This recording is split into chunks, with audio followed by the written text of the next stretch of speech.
Good morning po. I can't hear you. Good morning. Amen. So anong araw po ngayon? Anong araw po ngayon? Linggo. Amen. It's a special Sunday because what are we celebrating today?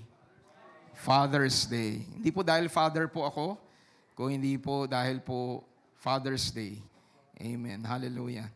So mamaya po, I believe you have, praise God. Amen.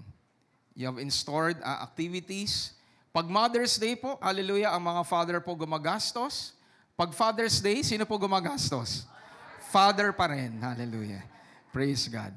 Hallelujah. So whatever you will be doing after the celebration, I know that the Lord will bless you. At paalala lamang po, bago ko po makalimutan, yung po mga RIP po, beneficiaries po natin, you will have your pictorial po as a class, no, as we are ending this school year 2023-2024. Okay? So be mindful of that, and of course yung atin po mga parents din. Okay, so let me just share the word of God this morning po. Sino po ang excited po para mapakinggan ang salita ng Diyos? Amen.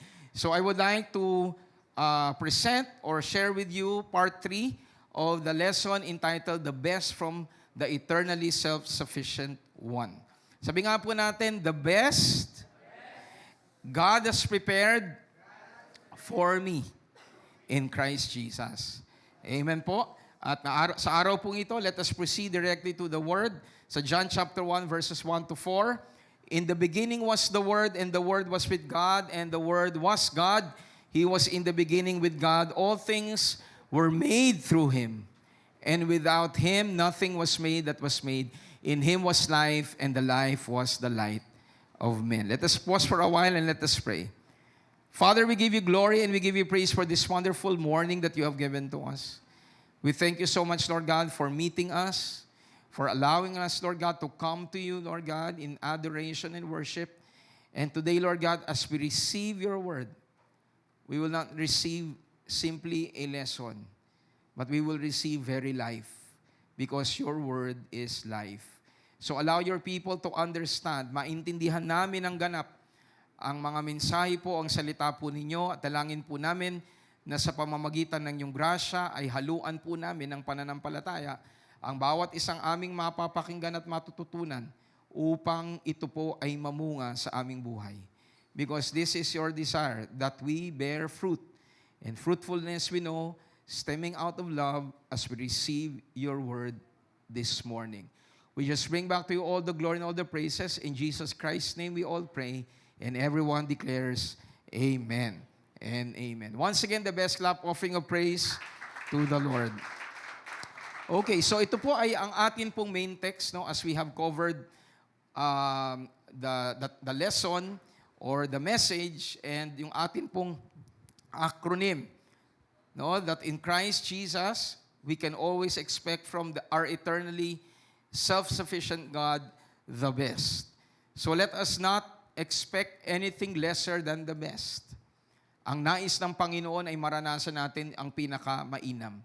And how can we know that God, who is self-sufficient, will allow us to experience the best? What are the things that He do? Or what are the things that He does? Number 1 po is we cover this, okay, that God gives or begins things. Siya ang nagsisimula ng mga bagay sa buhay natin. Okay?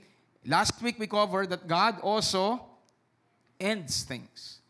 The one who is self-sufficient, who started things, nais niyang dalin ang bawat isa sa atin sa kaganapan ng kanyang pinasimulan. Amen. And today, okay, we will cover po the Lord sustains. Now, who amongst you believe that sa atin bilang tao, no, hindi sa Panginoon, because He doesn't find difficulty in sustaining things. Pero if all of us would observe, marami pong tayong mga bagay na observe na magaling po sa simula. Pero wala pong kakayahang mag-sustain. Welcome po, Ate Josie. Praise God. Amen. Di ba? Madalas po, maraming magaling mag-start. Sino po sa inyo ang mga nagkaroon ng commitment po ng New Year? Di ba, nadadalo na siya palagi, magpe-pray siya palagi, di ba, magsaserve siya palagi, hindi na siya kakain ng ganito. Sa simula po, nangyari. Pero nasa gitna na po tayo ng taon, sino po naniniwala at aamin na hindi po ninyo na-sustain? Salamat sa mga tapat po. Di ba, na nagsabing hindi nila na-sustain. No? The truth is, apart from God, we cannot sustain anything. And that is why it is absolutely necessary and important na ma-realize natin, pag may bagay na mabuti na ginagawa ang Diyos sa buhay natin, hindi natin kinakailangang i-sustain sa pamamagitan ng ating sariling kakayahan.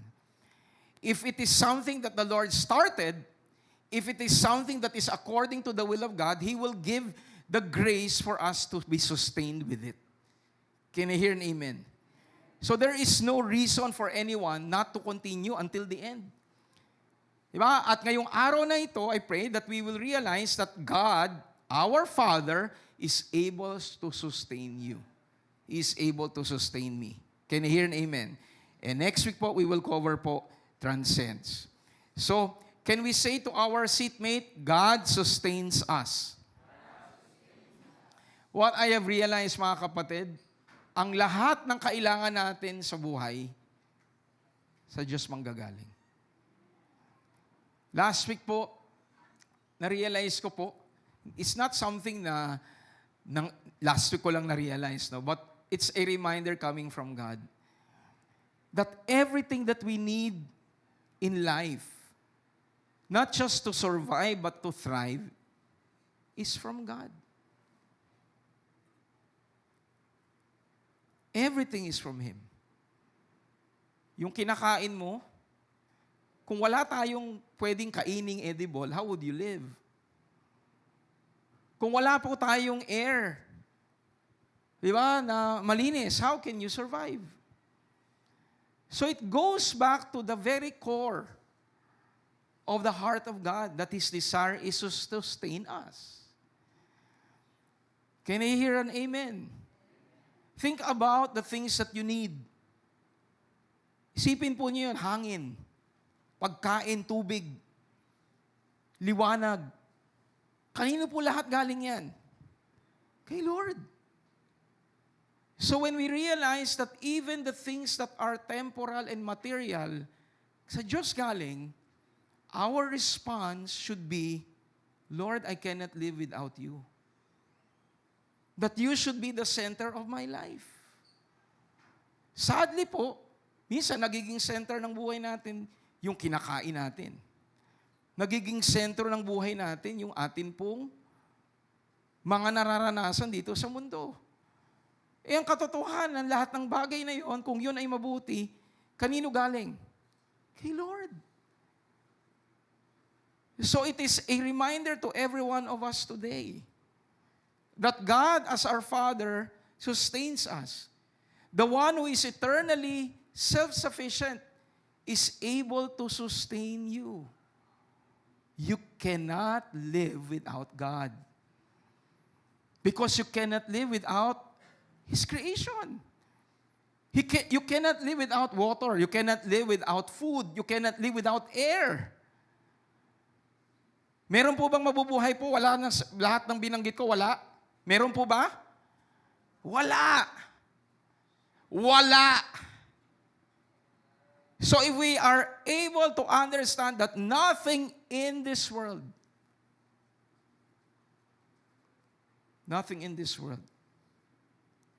is not from God. Anything that is good, of course, and perfect, if that is our realization, then our heart should always be, Lord, I need you. Anything that will rob me of your presence in my life, I let go of it. Because I cannot live without you. And everyone says, Amen. So today, we look at God who is the one who sustains us. In John chapter 1 verse 4, in Him was life, and the life was the light of men. ASND, ang salita ang nagpasimula, o ang salita ang pinagmumulan ng buhay, at ang buhay na ito'y ilaw. dahil ito ang nagbibigay liwanag sa mga tao. So sabi po ni John, ang salita who is Jesus Christ, siya ang pinagmumula ng buhay. At ang sabi po ng Scripture, yung buhay na yon ay ang ilaw. Bakit ilaw? Dahil simpleng nagbibigay liwanag. So all of us, I believe, need light. Lahat tayo kailangan po ng liwanag. One of the greatest discoveries of man, I believe, is fire. When man was able to discover fire, it revolutionized the way we live. It revolutionized the way man lived when man discovered fire. And we know fire brings light. Pag meron pong dilim at meron kang dalang apoy, it destroys and cancels out darkness. And all of us here would agree that we cannot live without light. Can you hear an amen? So we can say that God, in Christ Jesus, who is the light, did not only begin life, but He is able to sustain it like light over darkness. This is what I would like to stress to everyone this morning, that we need light. The moment that light is extinguished, what occurs? Pag nawala ang liwanag, mga kapatid, ano ang kagad dumadating? Ano po? Dilim. Nung lang pong Friday, kumidlat lang po ng malakas, diba? Bigla kaming na-disconnect. Sandali lang yon, nagdilim. And I would like to stress that the moment that the light is extinguished, automatic darkness. And that is why we need to realize by the grace of God that the light, which is life, is sustained by God. Dahil alam niya, hindi tayo mabubuhay sa dilim. Sino dito ang pwedeng mabuhay sa dilim? Probably to a certain portion of your life, you can live in darkness. But you cannot continue to live in darkness. You need light. Amen. At ang katotohanan, mas pwede pa tayong mabuhay sa liwanag kaysa mabuhay sa dilim. Tama po ba? Sino po dito ang mas pipiliing mabuhay na walang ilaw o mabuhay ng may ilaw? Sino mas gusto ng may ilaw? Kahit palaging may ilaw, kesa sa laging dilim. Amen? So this is the point that I would like to drive at based on what God did. The Word became flesh. Diba? And that life that Jesus Christ bestowed upon every creation, sabi po doon, yun yung liwanag. At tayong lahat sa biyaya ng Panginoon, sinusustain ng Diyos yung liwanag na yun sa buhay natin. Dahil alam ng Panginoon, kung walang liwanag, tayo'y nasa dilim. At pag tayo'y nasa dilim, hindi tayo mabubuhay. Palakpakan nga natin ang ating Panginoon. So darkness will immediately reign without light. Sabi mo nga sa katabi mo, ang kadiliman ay kagarang maghahari sa oras na walang liwanag. Totoo yun. And I pray that all of us will realize this morning, that my Father, my eternally self-sufficient God, is the one who sustains me. Because He sustains my life, and the life that comes from Him is my light. Amen po. Hallelujah. So, the question is, how did Jesus do it? How did He bring about life and light to us? Let's go to John chapter 1, verses 10 to 13. He was in the world, and the world was made through Him. Sino po yung Him dyan? Si Jesus Christ. Lahat ay nagawa sa pamamagitan ng Panginoong Jesucristo. So, wasakin po natin yung kaisipan na si Kristo ay nilalang ng Diyos. He is not a created being. He is the Son of God. He is God Himself. I don't care how influential anyone is. But if they are preaching something that is contrary to the Scripture, gaano pa ka-influence o kalawak, pag ang tinuturo ay hindi ayon sa salita ng Diyos, we reject it. Can you hear an amen? We are Christians because we believe in what Christ has done and who He is. And very basic yun. Can you hear an amen? That Jesus Christ is not a created being. Kahit na gaano pa ka-eloquent magsalita yun. Can I hear a very, very big amen? Si Jesucristo ang gumawa. Of course, with God the Father and God the Holy Spirit, everything was created through Him. Wala po kayong mababasa sa Bible na si Jesus Christ create ni Lord. No? At yung iba yung sinasabi, kumot in-appoint. No? Pag sinabing in-appoint, we need to understand the very meaning of that. Appointed, Him being fully man. He went through all that is necessary. At talaga pong siya ay napatunayang siya ang pinili. Hindi po siya in-appoint, no, in a sense that He was created by God. He is God and He is the Creator. And everyone says, Amen. And what did Christ do? This very Creator. Sabi dyan, the world sadly did not know Jesus. But despite of the world not knowing God, not knowing Jesus, He came to His own. But sadly, His very own people rejected Him. Nireject po siya. And common interpretation dyan ay yung nation ng Israel. He came to His very own people, but the nation of Israel initially rejected Jesus Christ. But there will come a time that the gospel will go back to Israel, and by the grace of God, when that transpires, the Lord will come back. At malapit na po na ma-penetrate at lumawak pa ang mga mananampalataya sa nation po ng Israel. Amen po ba, mga kapatid? Hallelujah. Parang inaantok po kayo, ha? Hallelujah. The nation of Israel, when they nagsimula ang gospel sa kanila, lumabas sa Gentiles, babalik po yan sa Israel.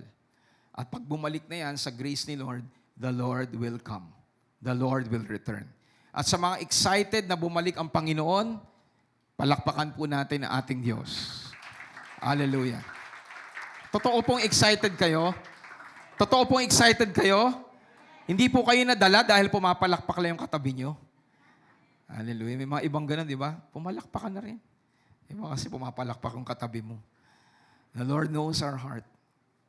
Hallelujah. How can we not be excited sa pagbabalik ng Panginoon? Can you imagine? God saw man in its sin. Pero despite of that, He came down. That is how loving God is. That is how gracious God is. Ganon kabuti ang Diyos. Ganon siya mapagmahal. So bakit hindi tayo may excite sa pagbabalik ng Panginoon? At ang katotohanan, kahit ngayon, habang hindi pa siya bumabalik, pwede natin siyang maranasan. Pwede natin siyang madama. And sadly, sabi nga lang po sa ating pinag-uusapan, He came to His own, but His own did not receive Him. Pero despite of that, na may nag-reject kay Christ, sa verse 12, ano po ang sabi? But as many as have received Him, Jesus Christ, these are the ones who were given the right to become children of God. To those who believe in His name. To those who trust in the name of Jesus Christ. Amen. And these are the people who were born not of blood, not of the will of the flesh, nor of the will of man, but of the will of God. So, yung tanong that how did Christ, papaano na-achieve ni Christ na yung life na yon, yung liwanag na yon ay dumating sa atin sa pamamagitan ng pagbibigay ng pagkakataon sa bawat isa sa atin na manampalataya sa ginawa niya. Can I hear an amen? It is by the work of Jesus Christ. By believing in Him, by trusting in what He has accomplished, doon tayo nabigyan ng karapatan at oportunidad na kilalanin ng ating pong Diyos Ama. So in Christ Jesus, we can say that He brought us not just to the Father through faith. Jesus Christ gave us not just the beginning of life, but He gave us the sustainer of life, who willed it, who started that very life in us. Ang gusto ko pong i-point out dito mga kapatid, sa pamamagitan ng pananalig at pananampalataya sa Panginoon, dinala niya tayo sa Ama. Dinala niya tayo sa presensya ng Diyos, hindi lamang para simulan ang buhay, kung hindi para ito ay ipagpatuloy sa atin hanggang maranasan natin ang Diyos. Di ba? Hanggang sa muli niyang pagbabalik. At sino ang nagloob niyan sa buhay mo? Who will that in your life? Sino po? Ang Panginoon. He brought Jesus, Christ to us, and if we respond to Him in faith, He begins life, and He not only begins life, but He sustains life. Bakit natin sinabi yon? Kasi going back to the previous verses, yung ilaw na yon o yung buhay na yon, yun yung liwanag. Yung ilaw na yon o yung buhay na yon, yun yung liwanag. Paano na-accomplish si Christ? By giving you the opportunity to believe in Him, to trust in Him. So we can conclude, mga kapatid, na ang bawat isa sa atin na nasa Panginoong Jesucristo, may buhay, at yung buhay na yon, liwanag. Amen. And it did not come to us by our works. It came to us by faith in Christ. And everyone says, Amen. Basahin nga lang po natin sa Tagalog for the benefit of everyone. Naparito siya sa mundo, at kahit na nilikha ang mundo sa pamamagitan niya, hindi siya kinilala ng mundo. Pumunta siya sa sarili niyang mga kababayan, pero tinanggihan siya ng karamihan. Ngunit, ang lahat ng tumanggap at sumampalataya sa Kanya ay binigyan niya ng karapatan maging anak ng Diyos. Naging anak sila ng Diyos hindi sa pamamagitan ng pisikal na pagkasilang o dahil sa pagkagustuhan ng tao, kung hindi dahil sa kalooban ng Diyos.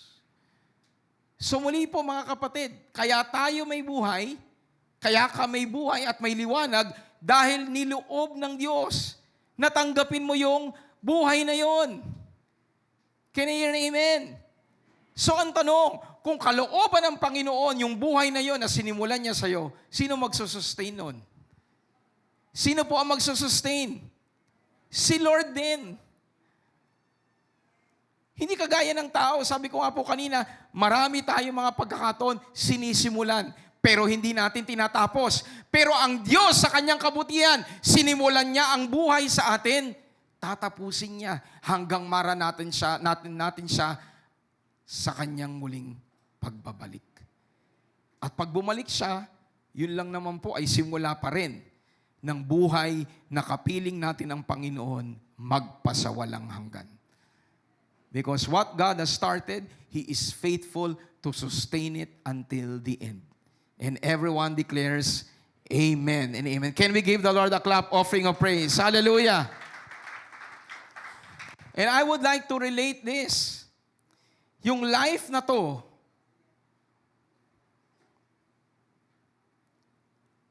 what fuels that life? Kasi binigay ng Panginoon yung buhay. Ang tanong, what compelled God? What motivated God to give life to us? Do you get po yung akin pong, gusto ko pong idiin?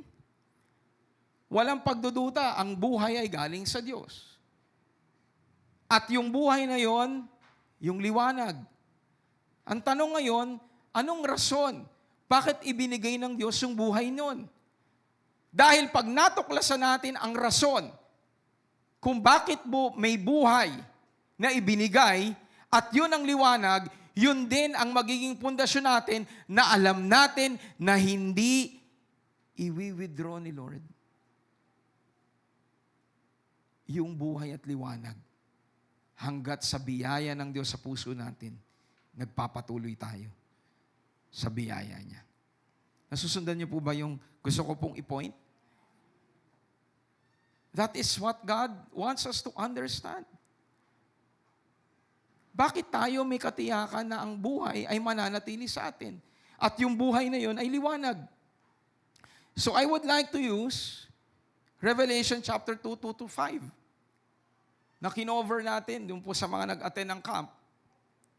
And I would like you to know that there is a direct impact of the issue of Christ sa church ng Efeso. That they were breathing, they were doing things, but there was something missing in them. Na sinabi ng Panginoon, I cannot stand you continuing in this without the core reason and value kung bakit kayo church, kung bakit kayo sa Panginoon. At ano yon?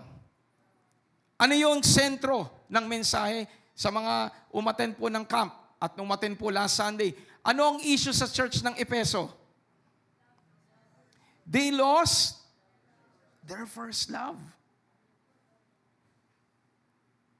At makikita po natin yung relationship ng love na yon sa liwanag po ng church.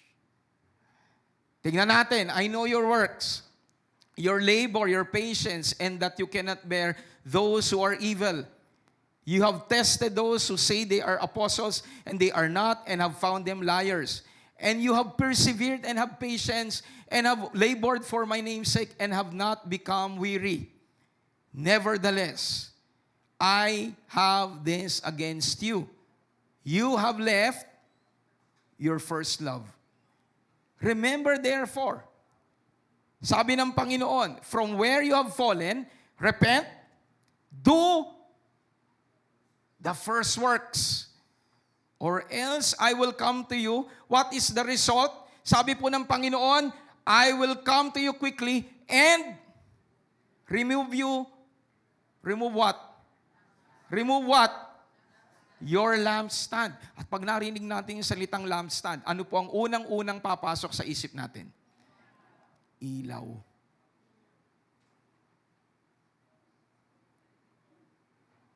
Ilaw. Sabi ng Panginoon, you will lose the light if you do not repent and go back to love. Sino po ang nakakuha po nun? Klaro po ba si Pastor Mel? Sabi po ng Panginoon na parito siya para tayo bigyan ng buhay. At yung buhay na yun, liwanag. Ano ang nagfu-fuel dun sa buhay na yun? Love. Kaya ang sabi niya sa mga taga-Efeso, kung hindi kayo babalik sa una ninyong pag-ibig, mawawala ang ilaw niyo.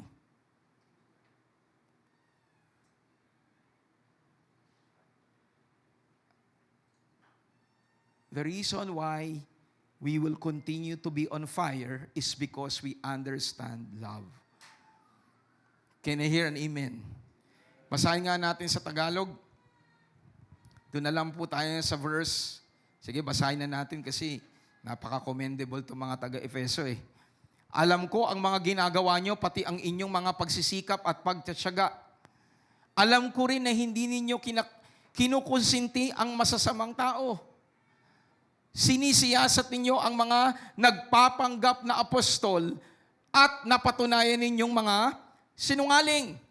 Tiniis ninyo ang mga kahirapan dahil sa pananampalataya ninyo. Mga kapatid, sino po dito ang nagpapatuloy at nagtsatsaga sa pananampalataya na ipinagkaloob ng Diyos sa kanila? Alam ng Panginoon yan. At alam din ng Panginoon yung mga taong hindi nagtsatsaga. Na konting hirap lang, ayaw na. Konting inconvenience lang, they cannot be found. Are you listening, church? I would rather be remembered by God to be someone who persevered. Someone who continued.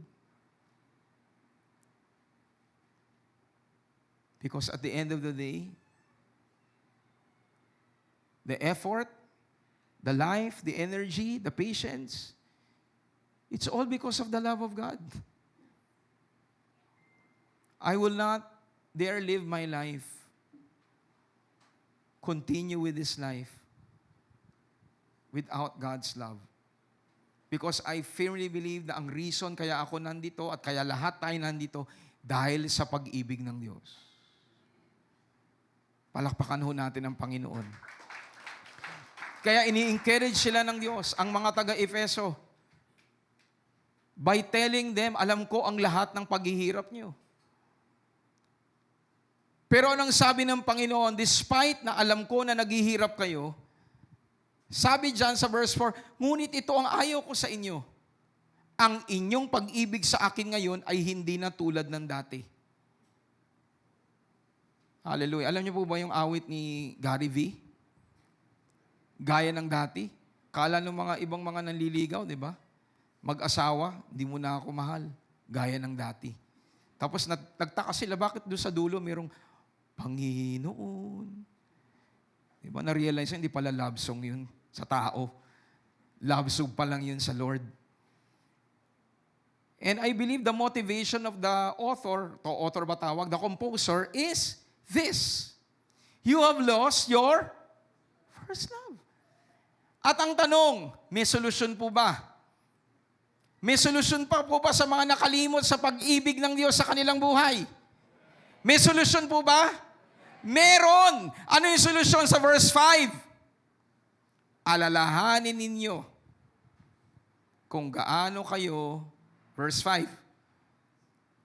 Alalahanin ninyo kung gaano kayo nanamlay sa inyong pananampalataya. Magsisi kayo sa mga kasalanan ninyo at gawing muli ang dati ninyong ginagawa. Kung hindi, pupuntahan ko kayo at kukunin ko ang inyong ilawan. What is Christ saying? And I was emphasizing a while ago. When they lost their first love, ang naging effect nun, their possession was removed. And that is what happened to the church of Ephesus. I was talking to Kuya Randy the other Sunday. Sabi niya sa Turkey yan, di ba po? Nandun po yung 7 churches. Lahat po ng 7 churches doon. Wala na ho. Wala na ho. Because they did not value the reminder of God. Are you listening po, church? Are you listening, church? Are you really listening, church?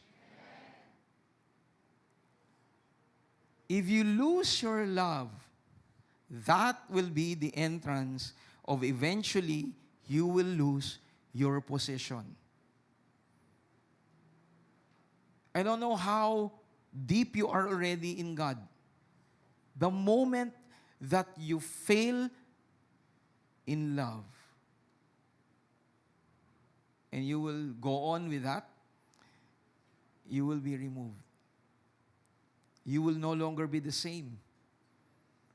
And you can be doing things externally, pero in your spirit, in your heart, there's no passion.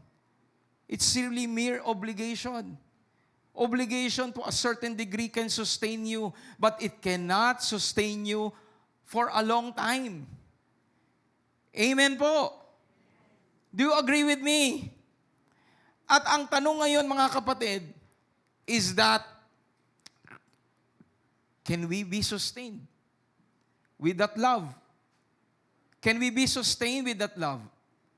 The answer to that is yes. Why? Because it is not us loving God, but it is God loving us. And the more that we understand that the love of God is being poured in our hearts, the more that we will be on fire. And the more that we are on fire by the grace of God, because of that love, we are confident when the Lord returns, makikita niya sa atin, sa bawat isa sa atin, hindi kagaya ng 5 foolish na virgin na maganda ang simula, pero pinabayaan ang oil at umandap-andap ang liwanag hanggang sa nawala na.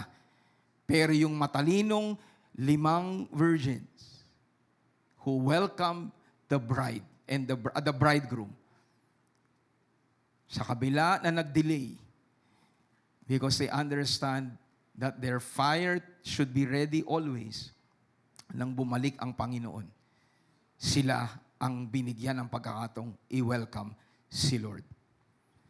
Mga kapatid, this is a reminder to everyone that the love of God is the fuel that sustains the life we have from Him. At every time that you come to God, be reminded of the love of God. Be reminded. In all aspects, pag-ibig ng Diyos ang atin pong kailangan. And everyone says, Amen. Can we give the Lord a clap offering of praise? Sige po, malakas sa palakpak para sa ating Panginoon. And kanina po, when we were worshiping, ang pag-ibig po ng Panginoon, grabe. Mamaya we will witness something very special sa Father's Day celebration po natin. Okay, ngayon pa lang po ay maganda na po kayo ng popcorn. Diba? Hindi. Joke lamang po. But while we were worshiping a while ago, the Lord reminded me sa parable of the prodigal son, I have realized yung panganay po na anak. Sino po nakakakilala doon sa panganay na anak? Sa parable of the prodigal son. Hindi namin kilala, pastor, pero alam namin nandun siya. Di ba namin alam ang pangalan? Sino po ang nakakaalam ng kwento ng parable of the prodigal son? We often focus on the son, di ba, yung alibugha. Alibughang anak. Ano ba sa Tagalog ang mas mababaw na alibugha? Suwail, yun. Suwail na anak. Kahapon, I was reading through the script eh. Sa script na ginawa, alibughang anak. Wow, alibughang anak. So going back to I was saying, we all know the reason why Jesus Christ gave that story. At ano po yung context at rason ng Panginoon, bakit po niya shinare yung story na yon? Kasi po yung mga Pariseo na marurunong sa kanilang isip. Hindi nila matanggap that Christ was welcoming sinners. Pero ano po yung point ng Panginoon? Doon po sa huling parable, the parable of the prodigal son, hindi po nagtapos na bumalik yung lalaking bunso. Saan nagtapos ang kwento? Sa bunsong anak o sa panganay na anak? Sa panganay na anak. At anong sabi ng Panginoon? Nung tatay sa kanya pong panganay na anak, nararapat lang na tayo magdiwang. Dahil bumalik ang kapatid mo. So anong sinasabi ng tatay niya? Doon sa panganay na anak, mag-rejoice ka naman kasama namin. He was telling the cold-hearted Pharisees, you can join in welcoming them. You are part of God's people. You are part of the nation of Israel. And Jesus was telling them, you can rejoice with us. And kanina while we were worshiping, that is what God was reminding me. That is our Father. No matter what you are, whatever position you have now, You might think for yourself that you are in this level, you are in that level, or you are in this level. No matter what type of child of God you are, in the sight of God now, He is telling you, come to God. Come back to Him. We are not here to establish divisions. We're not here to set aside people. We are called by God to welcome everyone. Can you hear an amen? And that love, pag na-realize natin, kaya kanina, even in our worship, pinaalala ng Panginoon sa akin, when the first time that God went from heaven and He manifested His presence, sa Mount of Sinai, what was the initial reaction of God's people? For those who know, ano po naging reaksyon ng bansang Israel? They were what? Scared. They were afraid. At ano po ang naging response ng bansang Israel? Sabi nila kay Moses, nakakatakot ang Diyos. Ikaw na lang ang lumapit. Ikaw na lang ang lumapit. Sa mga nakakasunod po dyan, can I hear an amen? That was the reaction of the nation of Israel. So what did God do? What did God do eventually? He became flesh. He became flesh. Naging laman siya. Para yung takot ng tao na lumapit sa Diyos, mawala. Kaya sa John chapter 4, anong sabi ng Panginoon? Those who worship me will no longer be in this mountain or in Jerusalem. Anyone, and anyone who worships me must worship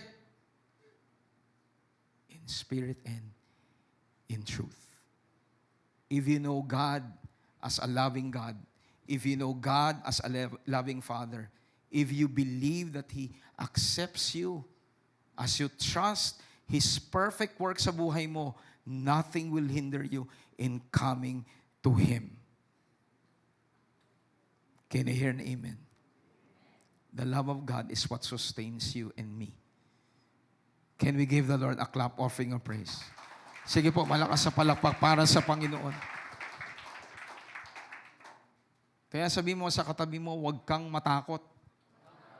Lumapit sa Diyos. Ano man ang sitwasyon mo ngayon, isuko mo sa Panginoon ang buong buhay mo. Amen? What I have realized, grabe po ang Panginoon. Whenever we come to Him and worship, He gives more and more sa life natin for us to know that we truly cannot live without God.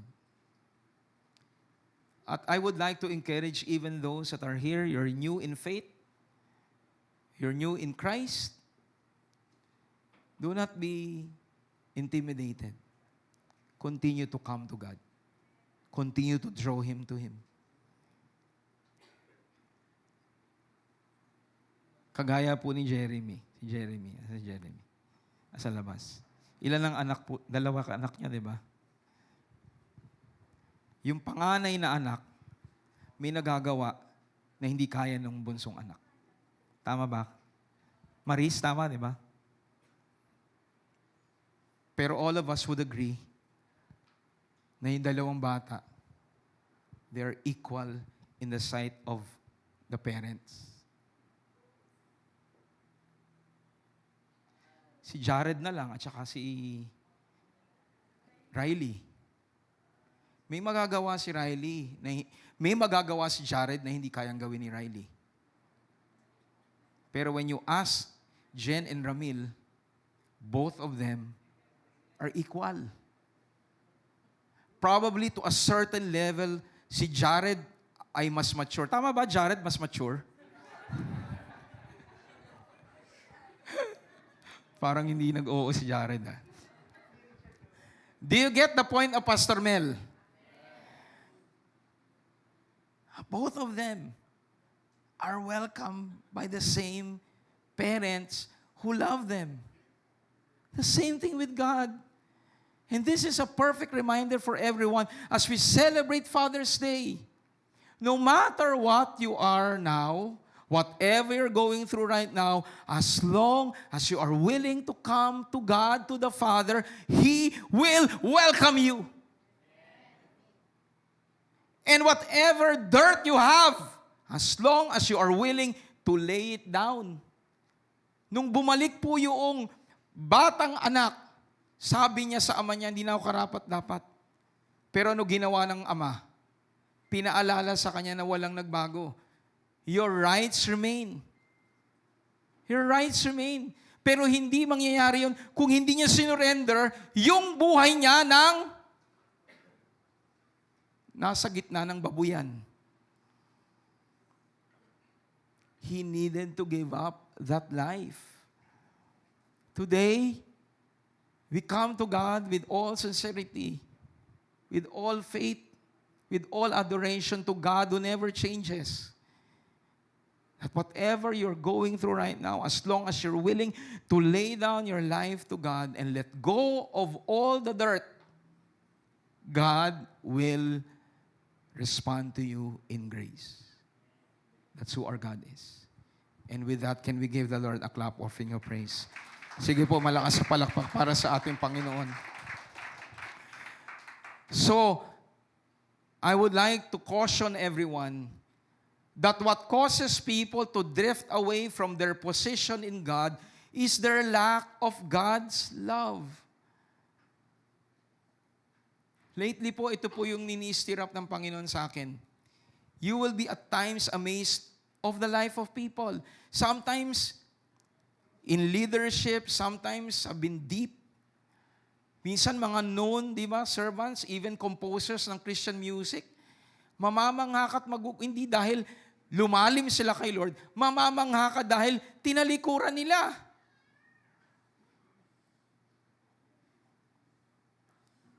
Do you agree with Pastor Matt? Di ba, you will be amazed. Bakit gano'n? Ano nangyari?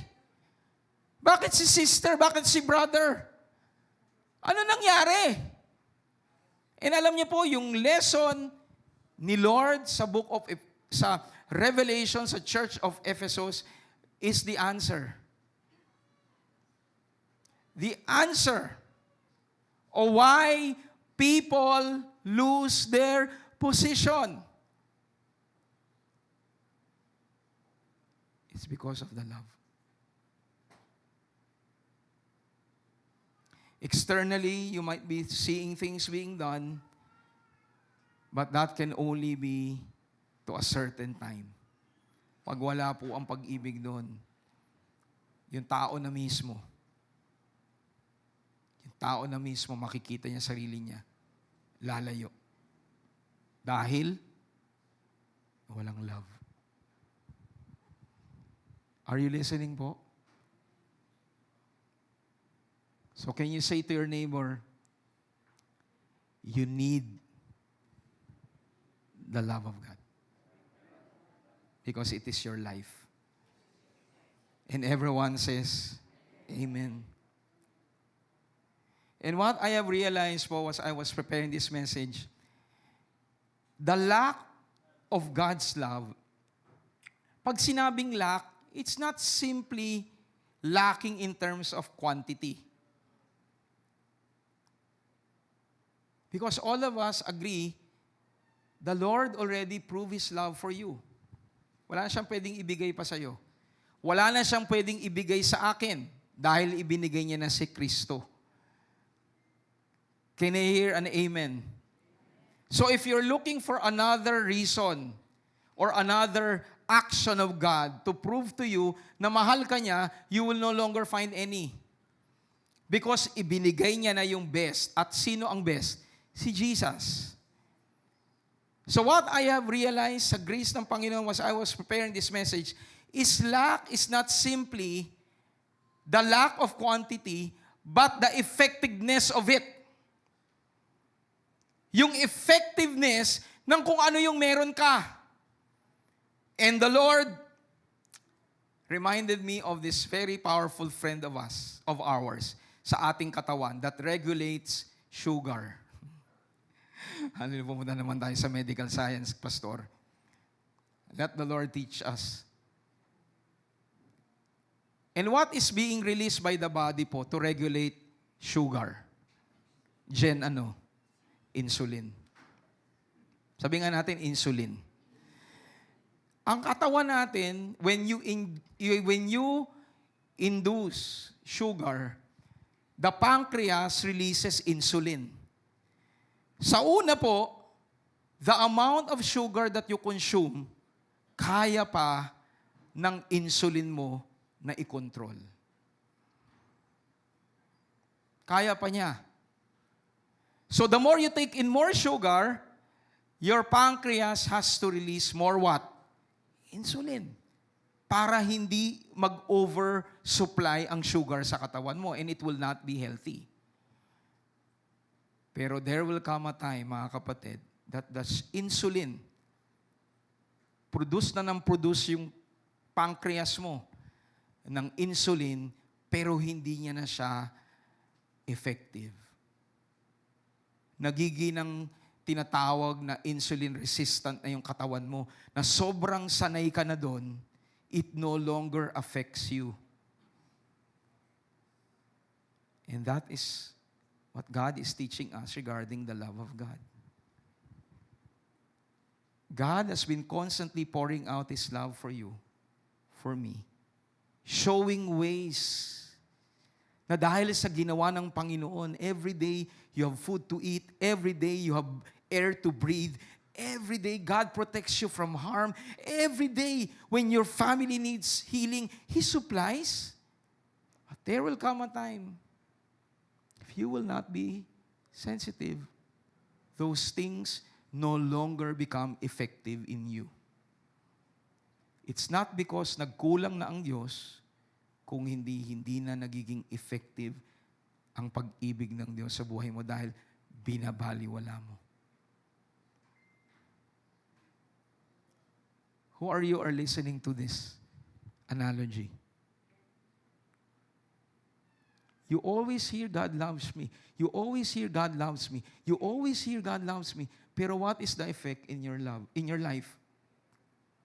Lagi yung naririnig, mahal ako ng Diyos. Mahal ako ng Diyos. Pero in our choices, in our lives, in our service, where is it? Alam niyo po ang nangyayari? You have the love, but it becomes ineffective in your life and in my life. And I wouldn't want to be in that position to go on in my life without the effectiveness of the love of God. I need the love of God. I cannot live without the love of God. And everyone says, Amen. So I tell you, as we are about to have communion, let this be a perfect reminder to everyone today. You may have the life of God, and that life is your light. But for that life to be sustained, you need to remain focused on the love of God. And everyone says, Amen. Can we give the Lord a clap offering of praise? Sige po, malakas sa palakpak para sa Panginoon. And as we have communion, I tell you, God is more than willing to sustain us. He is more than willing to sustain us until the end. For God did not simply call us to start our life with the love journey, but to continue with Him until the end. And everyone says, Amen. Hindi niya lang tayo sinimulan. Hindi lang pa siya nagsimula sa atin. Nais niyang tapusin ang pinasimulan niya sa bawat isa. Can I hear a big amen? Can we give the Lord a clap offering of praise? So right now, may I ask the ushers po, the smile, to distribute the communion with love. Diba? Distribute ang communion elements ng may pag-ibig. Thank you, Lord. Salamat po, Kuya.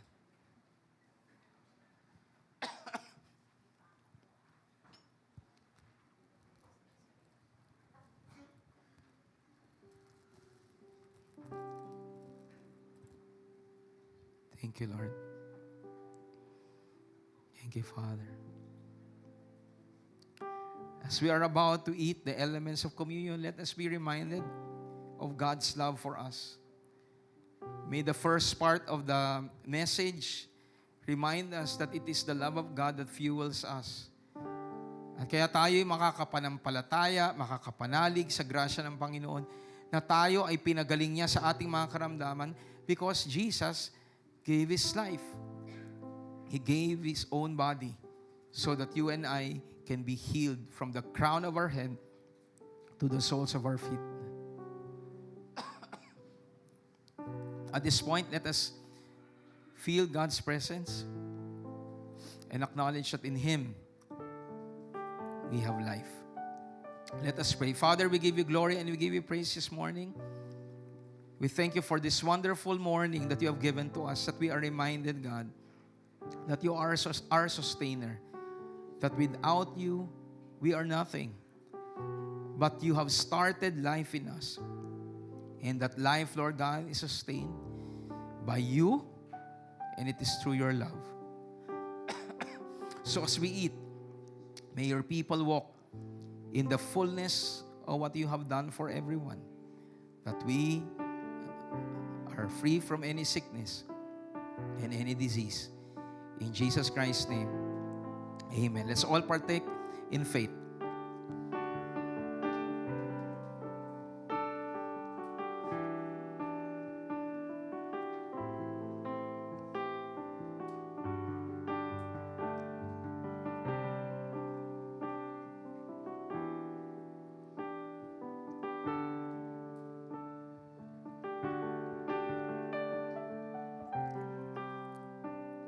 Thank you, Father.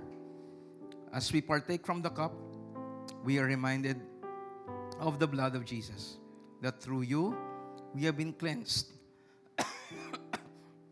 We have been freed, Lord. And we thank you so much that it is only by your work that we are accepted. Not by the things that we do, but by the things that you have already done. And we thank you that our perfection is Jesus Christ. Our perfection is Jesus Christ. Salamat po. In Jesus Christ's name we pray. Amen. Let's all partake in faith. Thank you, Lord. Thank you, Father. We worship you, Lord, today. We worship you, Jesus. You are our perfect offering. Always. Always. We love you, God. In Jesus Christ's name, amen. Can we give the Lord a clap offering of praise? Amen. So at this point, tayo po ay magbibigay.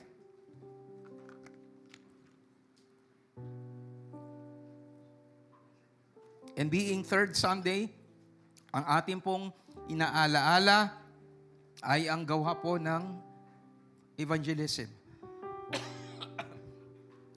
We are called by God to share the gospel to more people. No, and our support is something that God uses so that the gospel can be propagated to more people. Locally and even globally. Locally and even to the nations. Amen? So, decide to support, and God will be the one to multiply seeds that we sow into His kingdom. Let us pray. Father, we give you glory and we give you praise this morning. We thank you so much that you are alive. That our desire as your people is to be a blessing to both here, where you have entrusted works for us locally, and even, Panginoon, to the nations. We proclaim, God, that the same God who is working in us, hallelujah, is the one who will work in the lives of people. So we want, Lord God, to support. We want to give our best. We want to be reminded always of your love towards people. So we thank you and we honor you this morning. In Jesus Christ's name, amen and amen. So let us give to the Lord with a cheerful heart. Amen. Salamat po.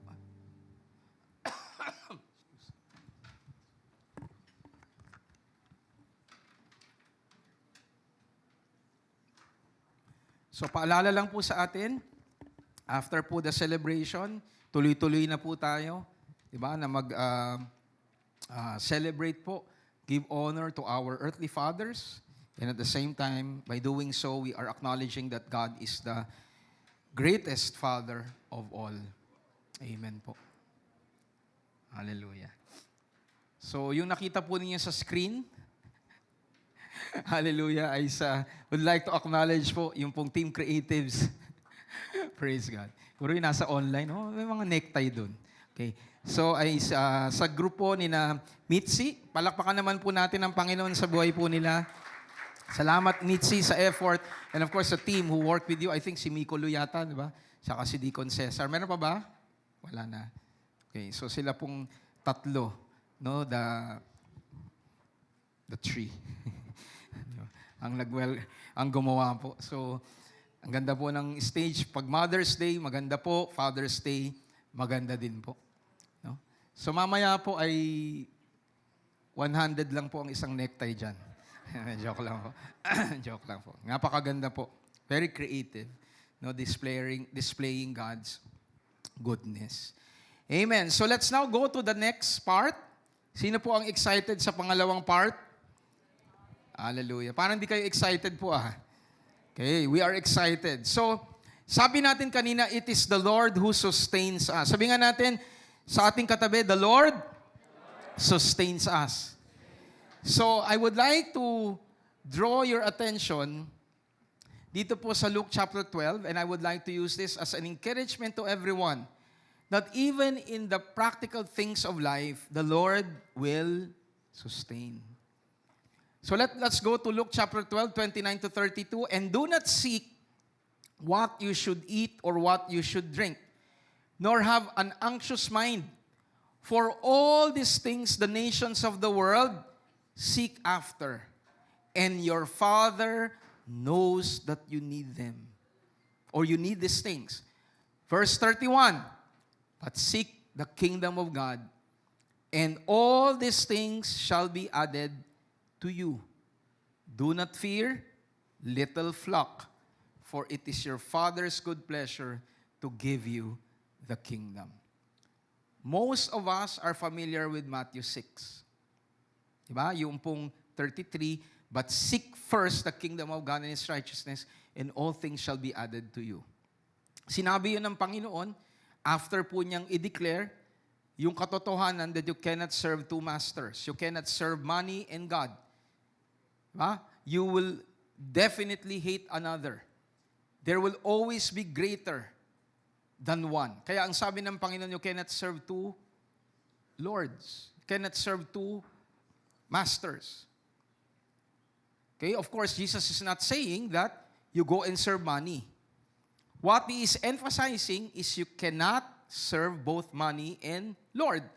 At in-encourage ng Panginoon ang mga tagapakinig niya na ang piliin ay ang Diyos. Bakit? Sabi doon sa 6 onwards, that you see what God does, diba, sa mga ibon, sa mga halaman, at sabi ng Panginoon, kung nagagawa yan ng Diyos sa mga bagay na yan, higit na meron siyang gustong gawin sa buhay nyo. Unahin nyo lang siya. Nakukuha po ba natin, mga kapatid? Familiar tayo doon sa Matthew. Sa Luke, ito po ang pagkakahayag. At ano po ang naging motivation ng Panginoon bago po niya to sabihin? Ang motivation niya, mga kapatid, is there was someone who raised a question at inutusan nga ang Panginoon. Sabi niya, Panginoon, utusan niyo ang kapatid ko dahil nagkakagulo kami sa mana. Sabi niya, Panginoon, pwede ba mag-intervene ka na sa nangyayari sa aming pamilya dahil hindi kami magkasundo dahil sa pera? So magkaiba po ang naging motivation ng Panginoon.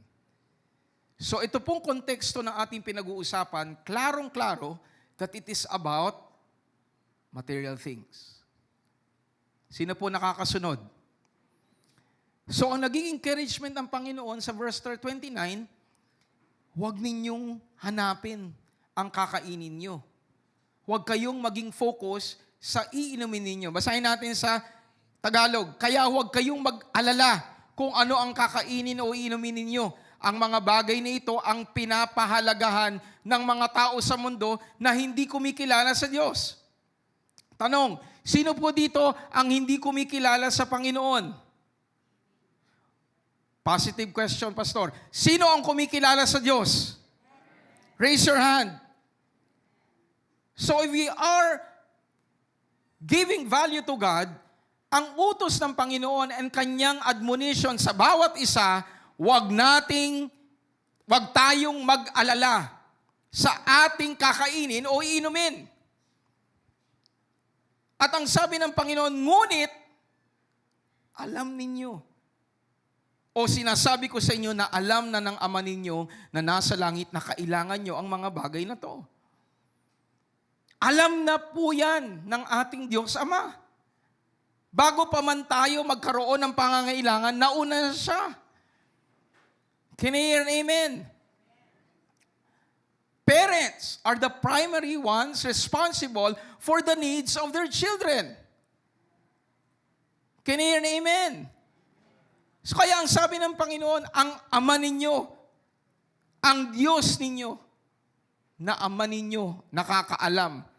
Sa halip, kaya ang sabi ng Panginoon, unahin ninyo ang mapabilang sa kaharian ng Diyos.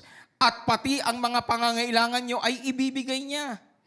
Ang tanong ko po sa inyo, sino dito ang bahagi na po ng kaharian ng Diyos? You're part of God's kingdom. Very clear that the Father knows your need and He will supply and He will provide. Can I hear an amen? He will sustain you.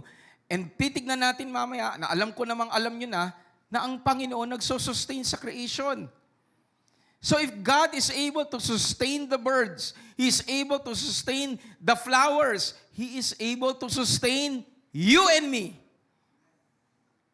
Amen! Kaya ang sabi ng Panginoon sa verse 32, kayong mga tagasunod ko ay kaunti lang. Hallelujah. Kayong mga tagasunod ko ay kaunti lang. Kasama po ba tayo doon sa konti?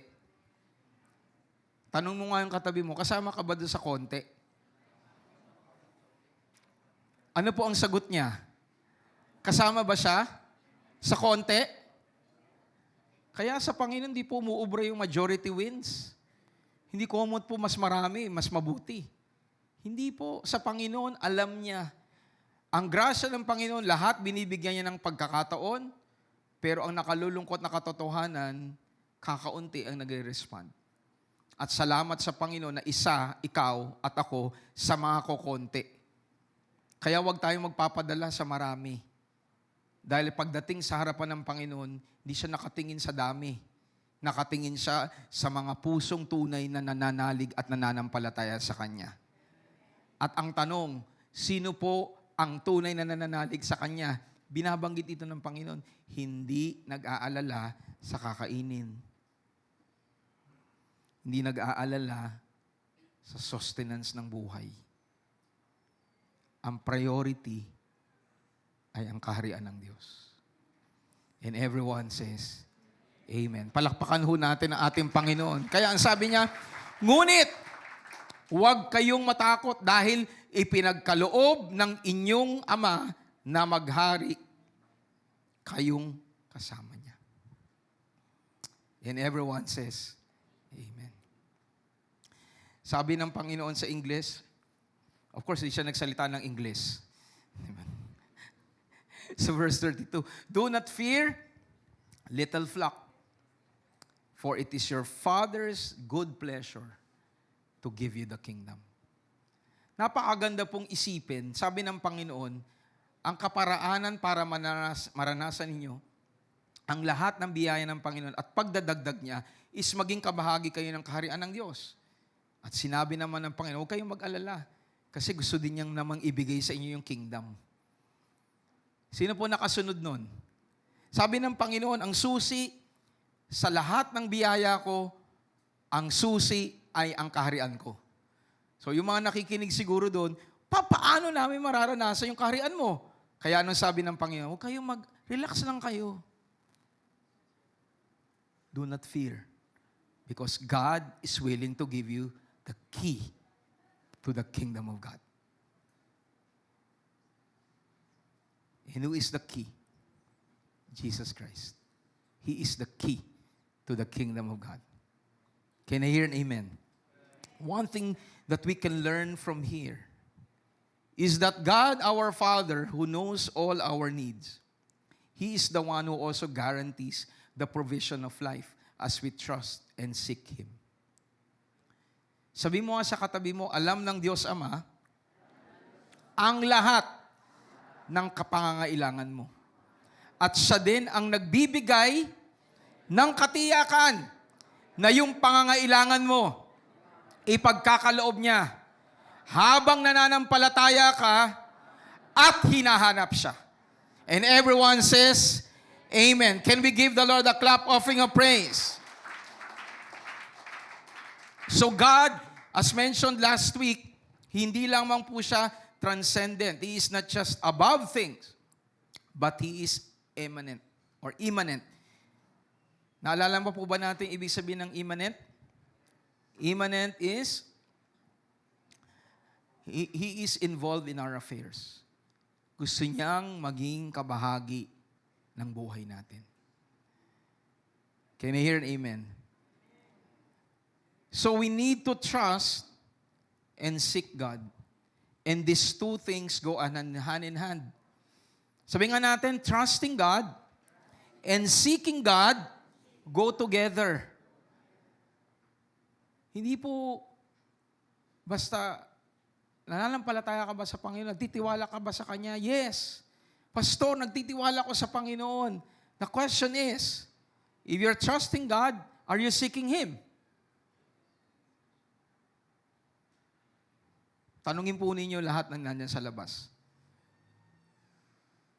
Diba? Kahit pa paano, meron silang idea about God. Siguro pag nag-survey po kayo, ayon sa mga sinurvey, diba? At tinanong, naniniwala ka ba at nagtitiwala ka sa Diyos? Most probably, all of the people there would say, they trust God. But you ask them, are you seeking God? Are you seeking His Word? Are you coming to God in prayer? Are you being involved in a community? Many of them who say they trust God will definitely, most likely, they would say, no.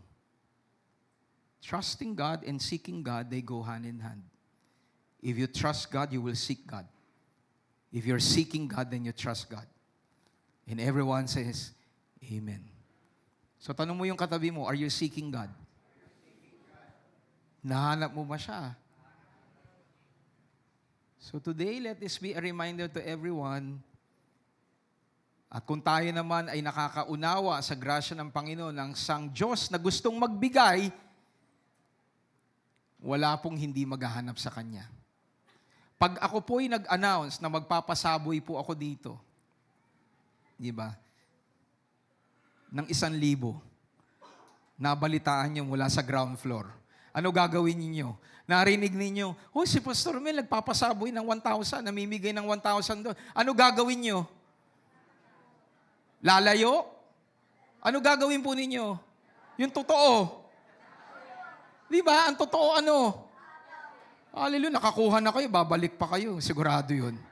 Di ba? Itatago nyo kasi gusto nyo pang meron ulit. What is the point that I would like to drive at? If you really truly know na ang Lord nag-provide, si Lord ang bahala sa buhay natin, hindi mo siya isasantabi. You will always seek God. You will always be hungry for God. You will always prioritize God dahil alam mo, siya ang sentro ng buhay mo. And everyone says, Amen. He's the only one who guarantees your provisions. And everyone says, Amen. What I have realized, and I've shared this po sa Power Walk, what you are hungry for now is what will determine what you will be hungry for next. Let me say that slowly. What you are hungry for now is what will determine what you will be hungry for next. Ang atin pong katawan, ganyan din-design ni Lord. Kumain ka sa umaga ng, ito na naman tayo, pastor, di ba? Kasi realization talaga ng Panginoon. Sa biyaya ng Panginoon, 158 pounds na lang po ako na yan. Nag-start po tayo 70 kilos, ngayon po nasa 72 kilos na lang po ako. Almost 7 pounds po ang nawala in a span of 1 month. And it's really understanding the design of God in our body. What you are hungry for now. Start your day with full of sugar. After 2 hours, hahanapin mo na ulit yun. Kung ano ang kinukonsume mo ngayon, yan ang hahanapin mo mamaya. Yan ang hahanapin ng katawan mo. So, pastor, anong kinakailangan? Kailangan sa grasya ng Panginoon na sa tulong niya, hanapin natin kung ano yung makakabuti sa atin. Can I hear an amen? Kung ano yung makakabuti sa atin. If that is in the physical, in the spiritual, ganun din. Akala natin yung kayamanan. Akala natin yung pong affairs ng mundo, yung nangyayari sa paligid, punta tayo ng punta doon. Akala natin satisfied tayo, pero nadideceive lang ang maraming tao doon. Pagdating ng panahon, you will realize that you were craving for things that will not of value for eternity. And everyone says, Amen. Satisfied naman ako sa buhay. Pastor, marami akong pera. Satisfied naman ako, ganda ng trabaho ko. Satisfied naman ako, ganito, ganyan, ganito, ganon. Ngayon, feeling mo satisfied ka. Parang pagkain ng junk food. Satisfied ka. Puno ka. Bloated ka. Pero walang sustansya. Ang buhay din natin sa spirit, ganun. And everyone says, sabi mo sa katabi mo, saan ka nagugutom ngayon? Lunch na, pastor, bilisan mo na. Tum na kami. Sino po ang nakakuha noon? What you are hungry now,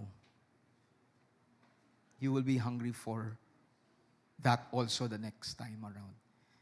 So, pastor, ano kailangan? Simula kang magutom kay Lord. Simula mo siyang unahin. Simula mo siyang disiplinahin sa grasya ng Panginoon na siya ang maging sentro ng buhay mo. Kasi the more na siya ang pipiliin mo at magiging sentro, darating ang araw, sasabihin mo sa sarili mo, hindi ako mag-aalala, hindi ako mapapagod, hindi ako mangangamba dahil ang Panginoon ko ang bahala sa akin. And everyone says, Amen. Let's look at Luke 12. Basahin na po natin sa Tagalog.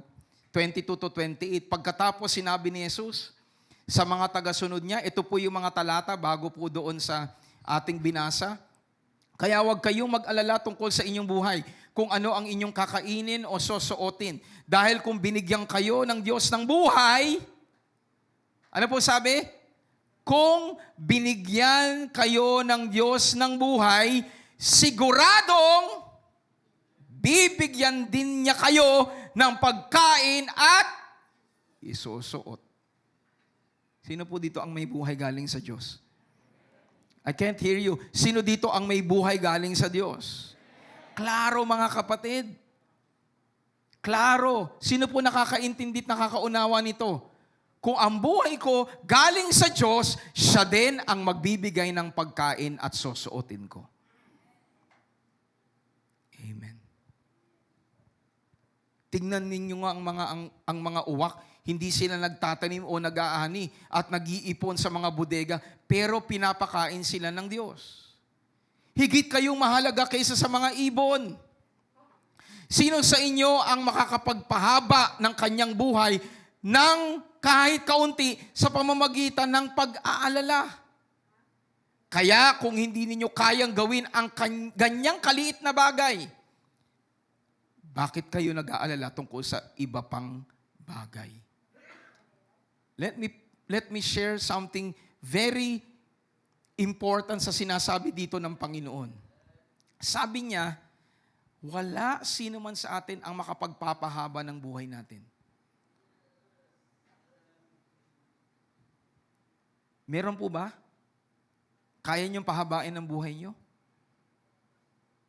Ano sabi ng Panginoon? Ang description niya dyan, yung pagpapahaba ng buhay, maliit na bagay lang yan.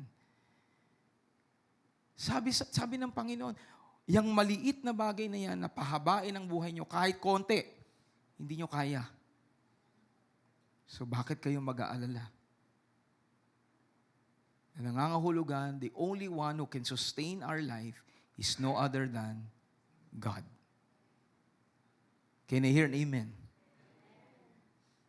Tingnan ninyo kung paano tumutubo ang mga bulaklak sa parang. Hindi sila nagtatrabaho, gumagawa ng maisusuot nila. Ngunit sinasabi ko sa inyo, kahit si Solomon ay hindi nakapagsuot ng kasing ganda ng mga bulaklak na iyon sa kabila ng kanyang karangyaan. Kung dinadamitan ng Diyos ng ganito ang mga damo sa parang, nabuhay ngayon pero kinabukasan ay malalanta at susunugin, kayo pa kaya? Kay liit ng inyong pananampalataya. Are you listening po?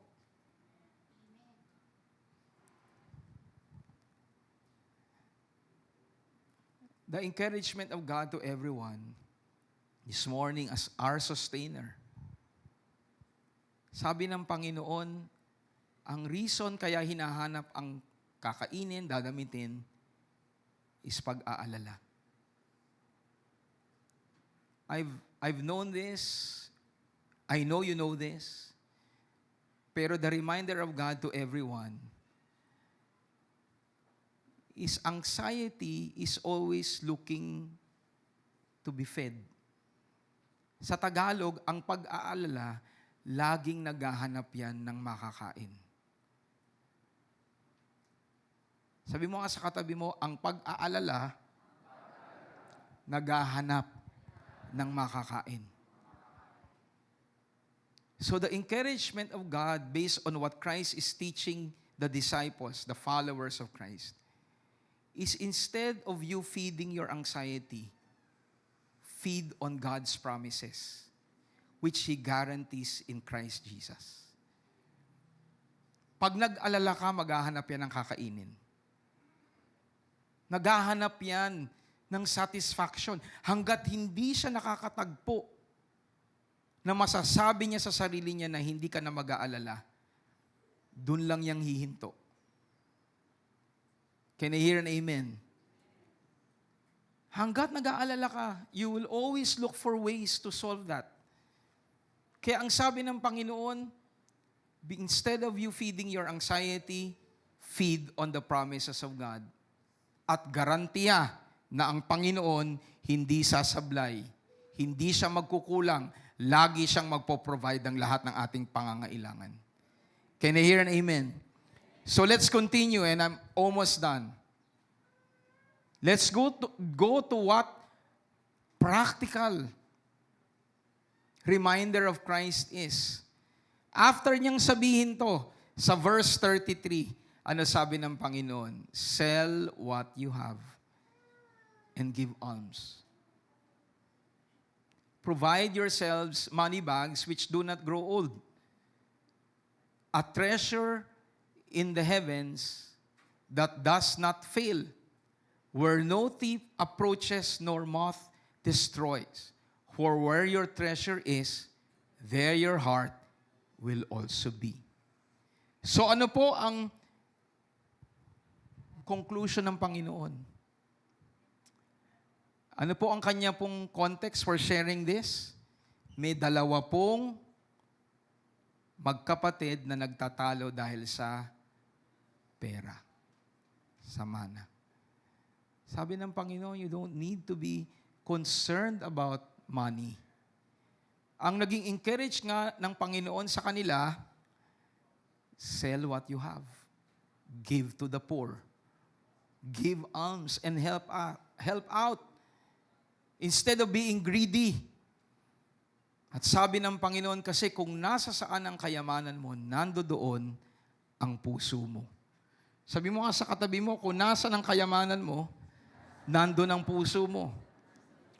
So as we are about to close, being reminded that God is our sustainer and provider, one proof, listen to this church, one proof of the lack of our understanding that God sustains and provides is being able to miss out helping others. Let me say that again. When you miss out being concerned with other people, ano sabi ng Panginoon? Benta nyo yung meron kayo. And what Jesus is saying there is a hyperbole. He's pointing out the magnitude na mali ang puso nung lumapit sa Kanya. They are so consumed of keeping and keeping and keeping. Ang sabi ng Panginoon, where your heart is, or where your treasure is, there your heart will also be. So sa mga mananampalataya, na nananampalataya na ang Diyos nila ang magsusustain, sila din yung mga taong hindi nakakalimutang magbigay ng meron sila sa ibang nangangailangan. If you truly believe that God will provide for you, you will be able to help. Can you hear an amen? Tama po ba si Pastor Mel? Salamat po, nanay. You will not be indifferent of others. Your heart is to help. Your heart wants to be generous. Dahil lahat ng meron tayo galing sa Diyos.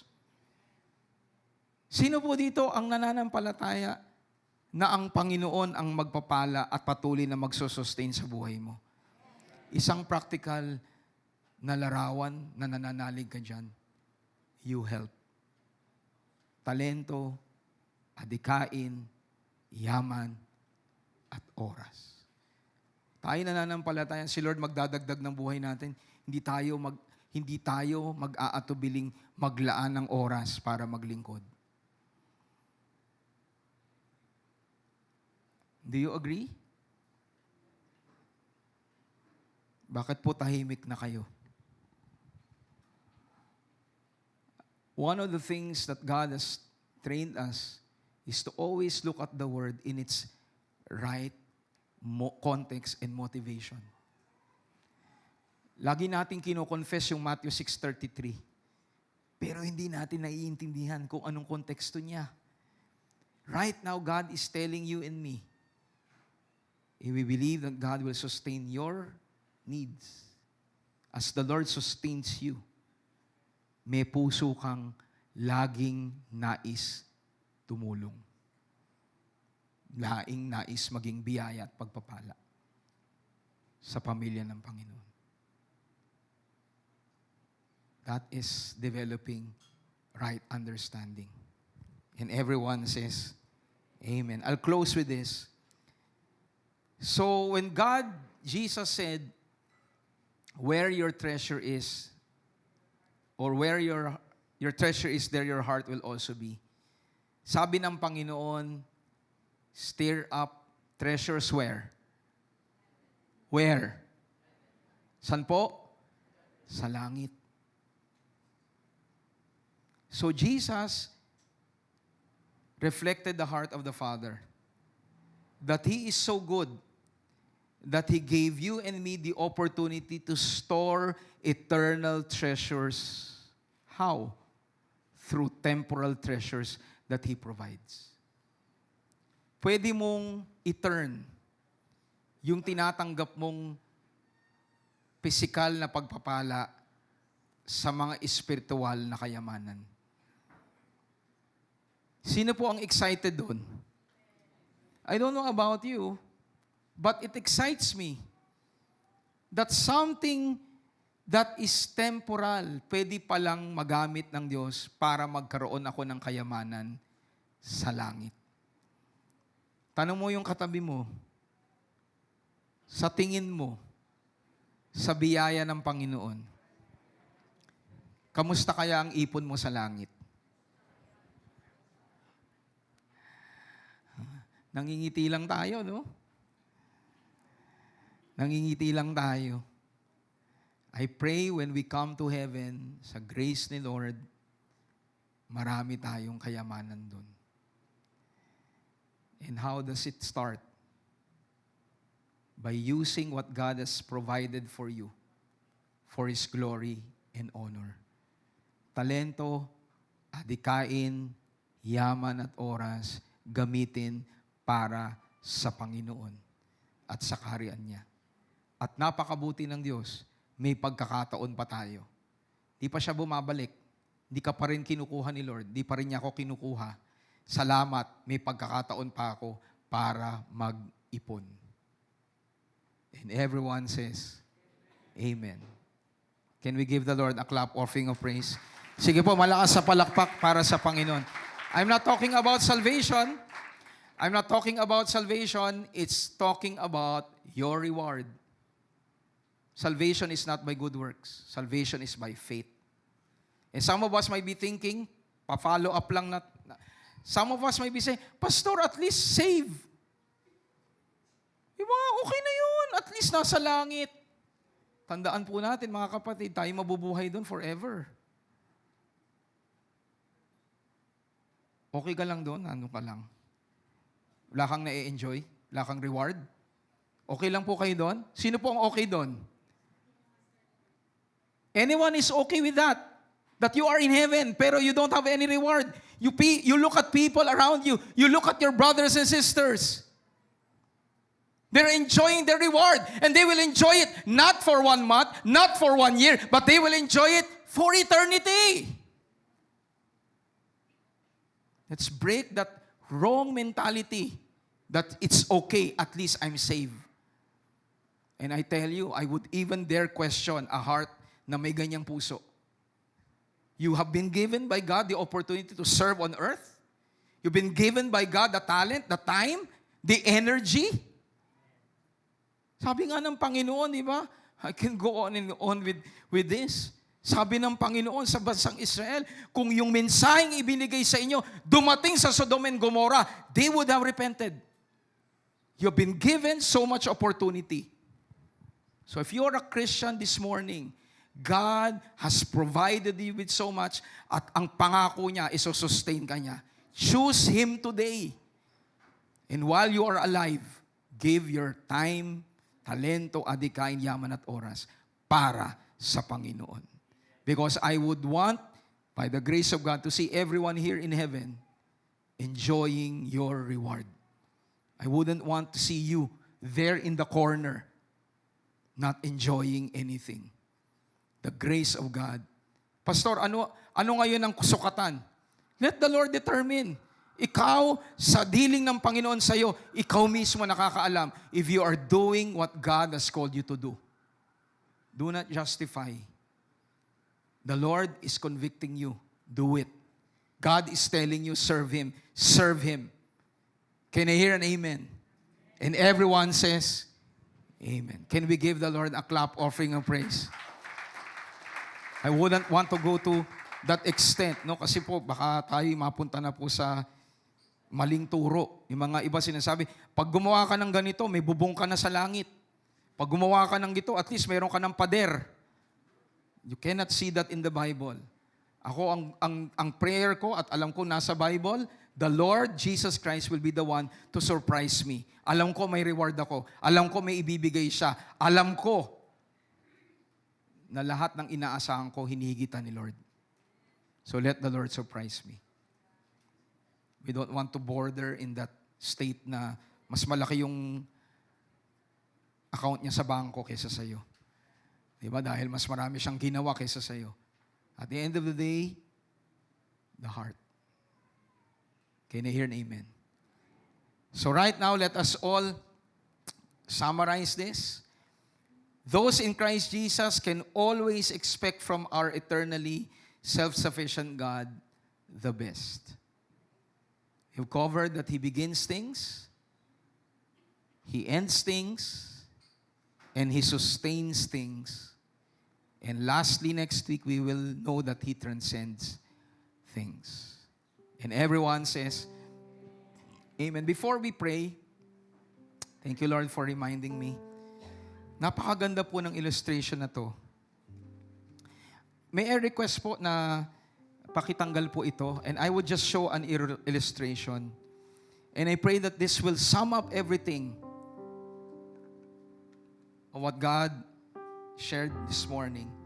Can I have a chair lang po dito? Dalawang chair sa harapan.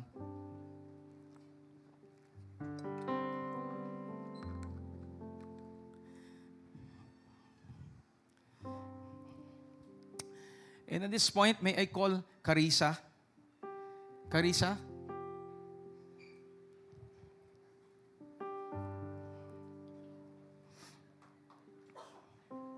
Nagulat siya. Papagawa mo sa akin, Daddy.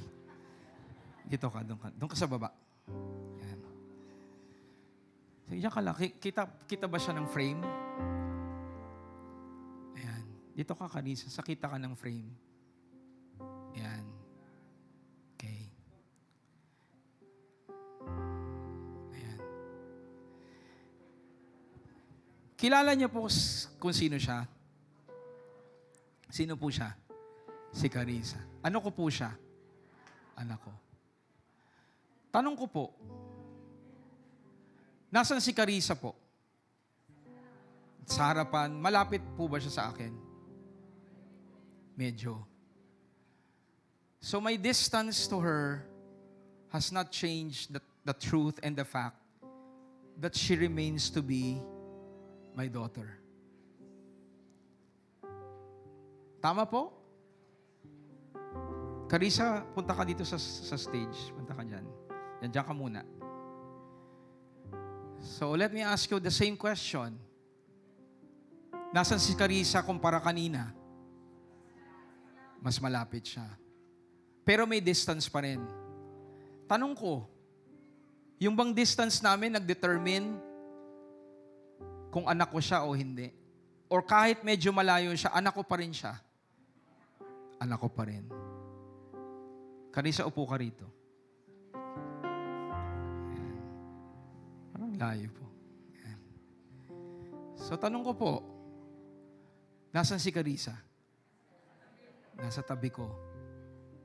Nasa tabi ko. Tanong, nabawasan po ba, nadagdagan po ba yung pagiging anak niya? Anak. Nabawasan ba yung pagiging anak niya ko? Nabawasan po ba? Nadagdagan ba? O ganun pa rin? Hindi nagbago.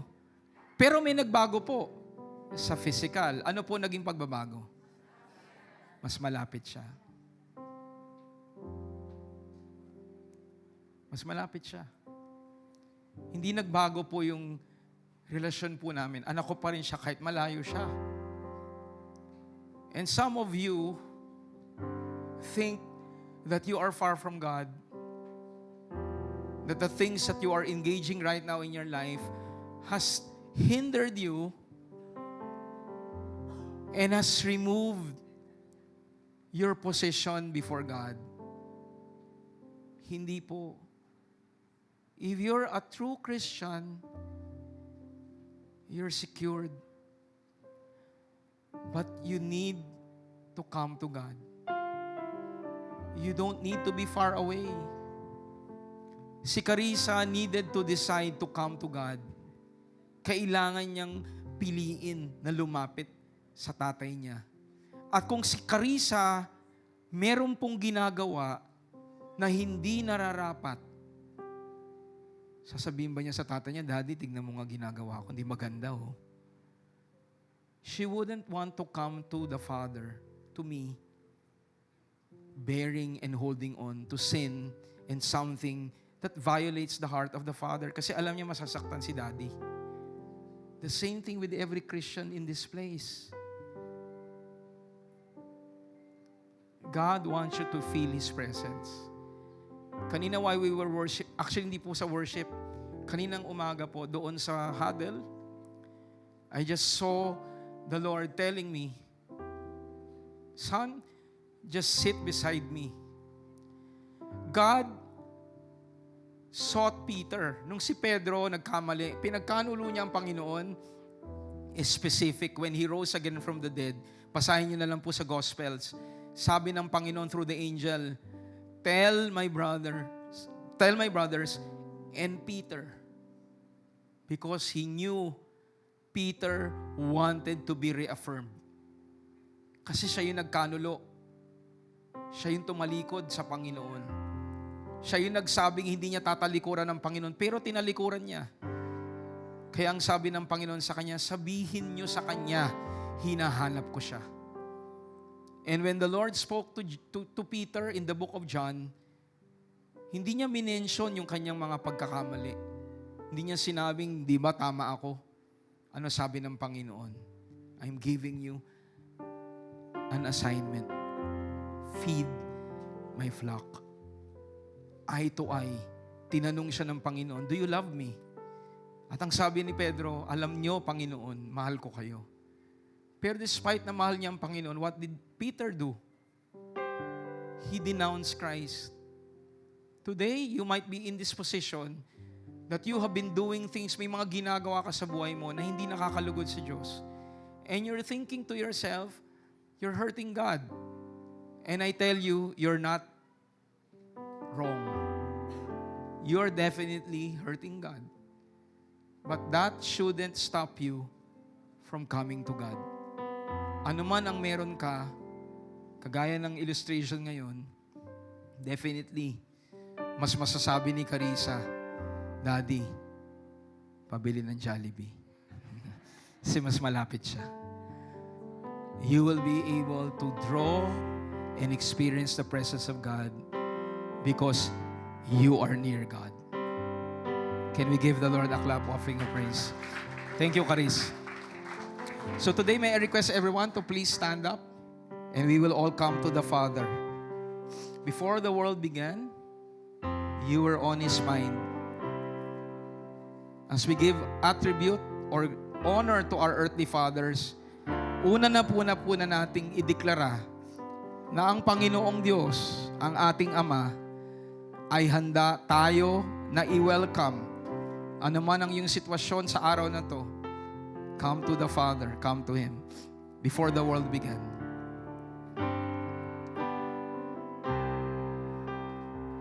Thank you, Lord.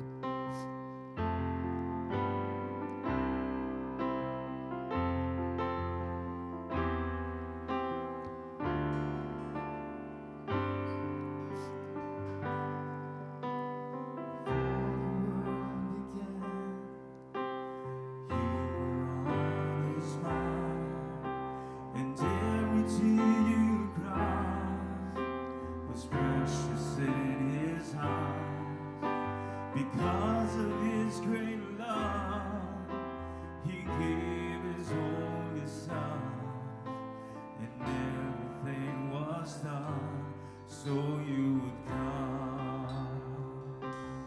And nothing you can do Could make Him love you more. make Him love you more, and nothing that you've done can make Him close the door.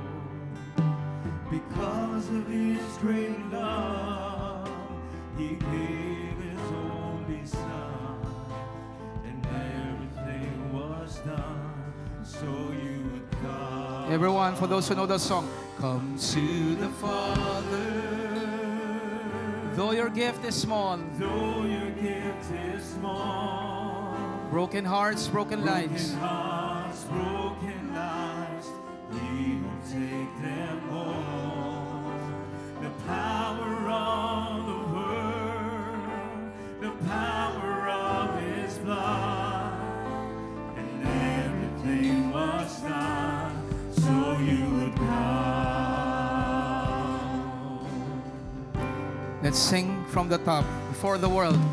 Before the world began, I was on His mind. were on His mind. And every tear you cry Every tear you cry is precious. in His eyes. Because of His great love, Because of His great love, He gave His only Son. gave His only Son, and everything was done so you would come. Nothing And nothing you can do could make Him love you more. can love you more. Hallelujah. And nothing that you've done could make Him close the door. Because of His great love, Because of His great love, He gave His only Son. He gave His only Son. Everyone, And everything was done so you would come. come to the Father. Come to the Father. And though your gift is small, broken hearts, broken lives, He will take them all. The power of the Word, the power of His blood, and everything was done so you would come. Come to the Father. Come to the Father. And though your gift is small, Broken heart, broken hearts, broken lives, He will take them all. thank you, Lord. The power of the Word, the power of His blood, and everything was done so you would come to Hallelujah. Come to the Father. And though your gift is small, broken hearts, broken lives, He will take them all. The power of the Word, the power of His blood, and everything was done so you would come. Come to the Father. Come to the Father. And though your gift is small, broken hearts, broken lives, He would take them all. The power of the Word, the power of His blood, and everything was done so you would Softly to the Lord. Sing it to the Lord. come to the Father. Think about your very life. Oh, your gift Though my gifts are small, may I have a broken life. I may have, but He will take them all. The power of His Word, the power of the blood of Jesus. Everything was done so I would come. Come on, let's say it to ourselves. So I would come. Come to the Father. Once again, softly. Come to the Father. Sing this to yourself, church. Though your gift is small. Thank you, God. Broken hearts, broken lives, He would take them all. The power of the Word, the power of His blood, and everything was done so you would come. The power of the Word. The power of the Word and the power of His blood, and everything was done so you would come. For the last time, say it to yourself. The power of the Word. The power of the Word and the power of His blood, and everything was done so you would come.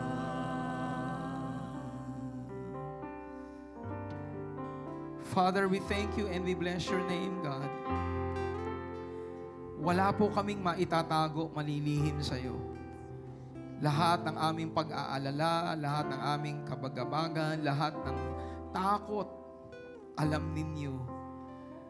maging ang sino man na nanlalamig sa pag-ibig, ay alam ninyo. But despite of that, God, you are calling the church. You are calling all of us to be renewed in our first love. To be renewed, Panginoon, sa aming paglilingkod sa iyo.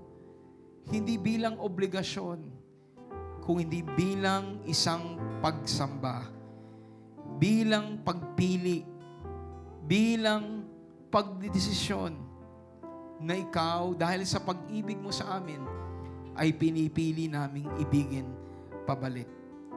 Alam namin, Panginoon, na hindi namin kayang tumbasan ang pag-ibig niyo. Pero alam namin ang pag-ibig na yan, ang siyang magiging langis ng buhay namin para makapagpatuloy na maglingkod sa iyo. Malapit na po kayong bumalik. And I pray masumpungan niyo ang bawat isa sa amin na nag-aalab para sa iyo.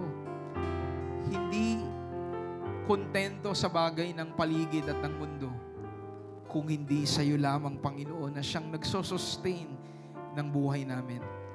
At sa araw na ito, kung meron man pong ilan o kung kahit lahat ay nasa isang posisyong nag-iisip na dahil ako ay naka-miss out, ganito naging pagkukulang ko, ganito ako, ay hindi na ako pwedeng lumapit sa Diyos. Sa araw na to, tinatawagan ako ng Panginoon to truly come to Him. Yes, you may need to decide to give up things that are not right with God. But I tell you, it will all be worth it. It will all be worth it because hindi sa mga bagay ng paligid masusumpungan ang buhay. Ang tunay na satisfaction ay hindi sa paligid, hindi sa kasalanan. Ang tunay na comfort and contentment ay tanging sa Panginoong Jesucristo lamang. So today, if you are making that commitment, if you are making that decision, hallelujah, paulit-ulit mo mang itong ginawa dati, pero you always see yourself far and not continuing in your commitment to God. Today, let this be different. Believe that today ay magiging iba na simula sa araw na ito, you are turning your life away from things that are not of God and you are coming to God, trusting Him that He will sustain you. He will provide for you. He will comfort you. And He will allow His presence to manifest in your life. Hindi sa malayo, kundi sa malapit.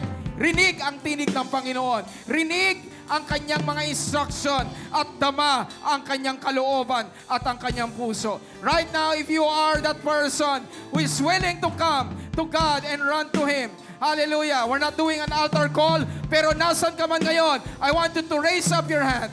I want you to raise up your hand, read it to God, and reach out to Him, and say these words to Him. I'm coming back to the Father because everything has been done. Hallelujah! Sing this song to yourself. Come to the Father! To the Father. Though your gift is small, Mel, hallelujah! Maliit man ang meron ka, hallelujah! But God will take them all! Hallelujah! If you are that person, hallelujah, come to God and reach out to Him. Lift up your hands to the Lord. Huwag mong isipin ang katabi mo. Reach out to God right now. Once again to the Lord. Come to the Father. Though your gift is small. Though your gift is small. Woo! Broken hearts, broken lives, He would take them all. The power of the Word, the power of His blood, and everything was done so you would come. For the last time, reach out, church, to the Lord. To the Father. Woo! I love you, Lord. Though your gift is small, broken hearts, broken lives, He would take them all. The power of the Word, the power of His blood, and everything was done so you The power of the Word, the power of His love, and everything was done so you would come. The power of the Word, the power of the Word, the power of His blood, and everything was done so you would come. Thank you, Father. Right now, just sense the presence of God. If you are truly near God and you have come to Him in sincerity of heart, mararamdaman po ninyo ang presensya niya. Because the truth, He doesn't want you to be far. He wants you to be near Him.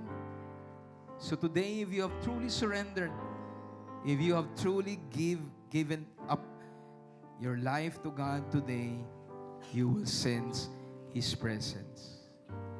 Hindi malayo, malapit ang Diyos sa iyo. Thank you, Lord, that you are beside me. You are in me as I abide in you, as you abide in me. Salamat po, Panginoon. Continue to bless your people throughout the day and throughout the week. Salamat po, Panginoon. In Jesus Christ's name, amen and amen. Hallelujah. Right now, may I request the kids to come in front. We will not cut the broadcast para po makita ng mga kasama natin in celebration for Father's Day, but we will release the benediction na to everyone today. Amen, kids. May I request everyone to please lift up their hands to God. Even yung mga bata, pwede bang itaas yung mga kamay kay Lord, kay Jesus? The Lord bless you and keep you. The Lord make His face to shine upon you and be gracious to you. The Lord lift up His countenance, His smiling face, and give you shalom, peace.